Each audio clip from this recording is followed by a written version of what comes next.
உங்கள் வாழ்க்கையில் எந்த தருணத்திலும் யாரையும் குறை சொல்லாதீர்கள். நல்லவர்கள் உங்களுக்கு மகிழ்ச்சியை தருவார்கள், கெட்டவர்கள் உங்களுக்கு ஒரு பாடம் கற்றுத் தருவார்கள், மிகவும் மோசமானவர்கள் அனுபவத்தை தருவார்கள், சிறந்த மனிதர்கள் உங்களுக்கு நினைவுகளை தருவார்கள். சில நேரங்களில் நாம் பெரும்பாலும் மிகவும் நம்பகமானவர்களால் ஏமாற்றப்படுகிறோம், அதே நேரத்தில் மிகவும் எதிர்பாராதவர்களால் நேசிக்கப்படுகிறோம். நாம் எந்த தவறும் செய்யாத போதும் சிலர் நம்மை காயப்படுத்துகிறார்கள், ஆனால் சிலர் நம் புன்னகையை மட்டுமே பார்த்து நம் தவறுகளை பொருட்படுத்தாமல் நம்மை ஏற்றுக்கொள்கிறார்கள். சிலர் நமக்கு மிகவும் தேவைப்படும் போது நம்மை விட்டுச் செல்கிறார்கள். சிலர் நாம் வெளியேறச் சொன்னாலும் நம்முடன் இருக்கிறார்கள்.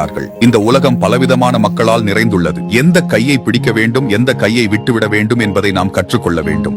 வளர்ச்சியின் நோக்கம் மக்களின் வாழ்க்கையை ஊக்கமளித்து மேம்படுத்துவதாகும். இந்த மனிதர்கள் உங்களுக்கு நினைவுகளை தருவார்கள். சில நேரங்களில் நாம் பெரும்பாலும் மிகவும் நம்பகமானவர்களால் ஏமாற்றப்படுகிறோம், அதே நேரத்தில் மிகவும் எதிர்பாராதவர்களால் நேசிக்கப்படுகிறோம். நாம் எந்த தவறும் செய்யாத போதும் சிலர் நம்மை காயப்படுத்துகிறார்கள், ஆனால் சிலர் நம் புன்னகையை மட்டுமே பார்த்து நம் தவறுகளை பொருட்படுத்தாமல் நம்மை ஏற்றுக்கொள்கிறார்கள். சிலர் நமக்கு மிகவும் தேவைப்படும் போது நம்மை விட்டுச் செல்கிறார்கள். சிலர் நாம் வெளியேறச் சொன்னாலும் நம்முடன் இருக்கிறார்கள். இந்த உலகம் பலவிதமான மக்களால் நிறைந்துள்ளது. எந்த கையை பிடிக்க வேண்டும், எந்த கையை